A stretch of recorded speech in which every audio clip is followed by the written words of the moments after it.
अस्सलाम वालेकुम वरहमतुल्लाहि वबरकातुहू। इस वक्त मैं अजमेर शरीफ में अकबरी मस्जिद में हूँ। नमाज ज़ोहर की जमात से हम लोग फारिग हुए।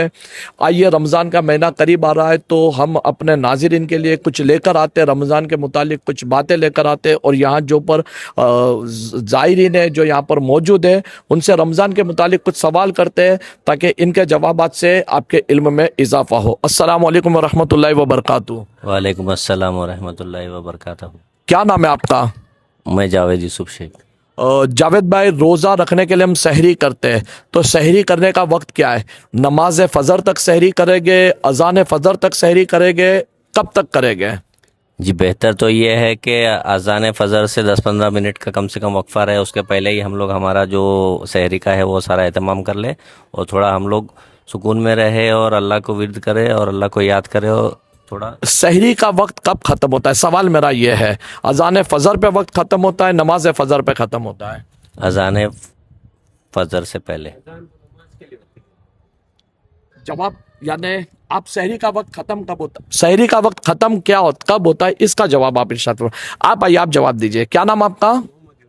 जोर से बोलिए। मोहम्मद यूनुस, कहाँ से आप? जोधपुर।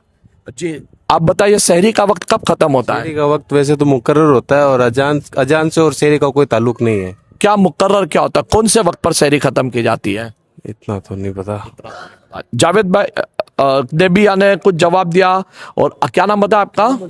यूनुस भाई। आइए दूसरे, आपका नाम? जावेद अली। जावेद अली साहब, सहरी का वक्त खत्म कब होता है? जब फजर का वक्त शुरू होगा उस वक्त सहरी का वक्त ख़त्म होगा। जब फजर का वक्त शुरू होगा। देखिए नाज़रीन, सहरी का वक्त कब खत्म होता है? तो सहरी सुबह सादिक के कुछ देर पहले, यानी मिसाल के तौर पर 5:50 पर सुबह सादिक है तो बेहतर यह है कि 5:45 पर एटलीस्ट 5 मिनट पहले हम सहरी को ख़त्म कर लें। अगर कोई सुबह सादिक के 1 आध मिनट पहले भी सहरी करेगा तो उसका रोज़ा हो जाएगा, मगर बेहतर है कि सुबह सादिक के 4-5 मिनट पहले वो सहरी को ख़त्म कर ले।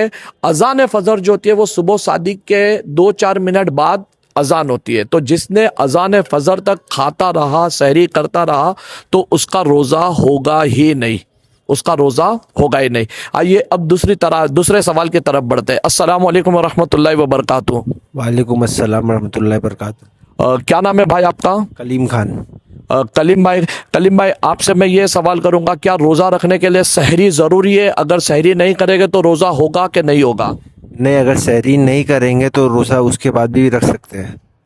क्या ज़रूरी है सहरी करना रोज़े के लिए? ज़रूरी है सहरी करना, लेकिन अगर कोई मसला हो जाए या ना उठ पाए आदमी तो उसके लिए अगर सहरी नहीं किए हो तभी भी रोज़ा रख सकते हैं, पर सहरी करना ज़रूरी है। बिल्कुल दुरुस्त जवाब है। रोज़ा रखने के लिए सहरी करना ज़रूरी नहीं है। अगर किसी की आंख नहीं खुली सहरी के वक्त में तब भी रमज़ान का रोज़ा रखना फ़र्ज़ है, तो उसको बगैर सहरी भी रोज़ा रखना होगा। आइए और एक सवाल की तरफ बढ़ते हैं। अस्सलाम वालेकुम वरहमतुल्लाहि वबरकातुहू। वालेकुम अस्सलाम वरहमतुल्लाहि वबरकातुहू। क्या नाम है आपका? मेरा नाम फैसल खान है।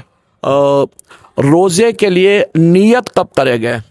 रोज़े के लिए दरअसल नियत जैसे अपना अफ्तार सहरी का टाइम ख़त्म होने वाला रहता है तब उसके बाद नियत कर सकते हैं, लेकिन नियत के बाद में कुछ खाना पीना से परहेज़ करें तो बेहतर है। अगर किसी ने रात में 2 बजे कुछ खाया और नियत कर ली, अब उसकी 4 बजे आंख खुली, अभी सहरी का वक्त खत्म नहीं हुआ है, अगर अभी वो खाएगा तो उसका रोज़ा रहेगा कि चला जाएगा? अभी तो सहरी का टाइम है ना, तो रात में कभी भी खा पी सकते हैं, लेकिन एहतियात ये है कि जब लास्ट में वाला खाए सहरी से पहले तो उसके बाद में आखिरी में नियत कर ले कि मैं रोज़े से। जी, मैं वही कह रहा हूँ, किसी ने 2 बजे ही नियत कर ली थी कि मैं रोज़े से हूँ, मगर आँख खुल गई वापस और अभी सुबह सादिक हुई नहीं है और फिर उसने चाय पी ली, खा लिया, कुछ पानी पी लिया, तो रोज़ा होगा कि जाएगा? रोज़ा होगा उसका। नियत के बाद खा सकता है? खाने के बाद फिर उसको नियत करना पड़ेगा। खाने के बाद फिर नियत करना पड़ेगा। आप क्या फरमाते हैं? नहीं खा पी सकते। रोज़ा रखने के लिए नियत करना है। और नियत में कैसा है, अगर आपने नियत का वक्त क्या होता है, सबसे पहले तो ये समझ लें, गुरूब आफताब से लेकर निस्फुन निहार तक, यानी जवाल का वक्त शुरू होता है उस तक का जो है नियत का ये ड्यूरेशन होता है। किसी ने रोज़ा खोला, रोज़ा इफ्तार किया और रोज़ा इफ्तार करने के साथ ही उसने नियत किया मैं कल का रोज़ा रखूंगा, तो ये उसकी नियत हो गई, अब ये सुबह शादी के तक खाना खा सकता है, अब उसको दूसरी बार नियत करना ज़रूरी नहीं है। उसने पहले से ही नियत कर ली थी कि मैं कल रोज़ा रखूंगा, अब वो जो सहरी का आखिरी वक्त है तब तक वो खा सकता है, दोबारा उसको नियत करना ज़रूरी नहीं है।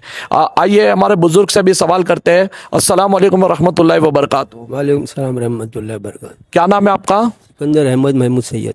सिकंदर अहमद महमूद सैयद साहब। सैयद साहब, अगर किसी ने पहले दिन नियत कर ली कि मैं 30 दिन के पूरे रोजे रखूंगा, तो क्या अब उसको रोजाना अलग से नियत करना पड़ेगी कि ये एक नियत काफी है? नियत तो फर्ज आइन है ना हजरत। तो अब उसने नियत कर ली कि मैं पूरे रोजे रखूंगा, तो हर रोज अलग अलग करना पड़ेगी कि एक नियत काफी है? नहीं, रोज इसको नियत करना जरूरी है, फर्ज है। माशाल्लाह, बहुत दुरुस्त जवाब दिया। कोई ने अगर एक ही बार में नियत की कि मैं पूरे महीने के रोजे रखूंगा, तो उसकी एक ही दिन की नियत होगी, उसको हर रोजे के लिए अलग से नियत करना पड़ेगी इंशाल्लाह। और हम मुख्तलिफ जगह पर जाएंगे, रमज़ान के हवाले से सवालात करेंगे, उसके जवाबात लेंगे, रमज़ान के इंशाल्लाह ताला कुछ ना कुछ मसाइल सीखेंगे। आप अगर ये सारी चीज़ें सीखना चाहते हो तो हमारे चैनल को सब्सक्राइब करें, इस तरह की बहुत सारी वीडियो आपको इंशाल्लाह ताला मिलती रहेगी। अस्सलाम वालेकुम व रहमतुल्लाहि व बरकातहू।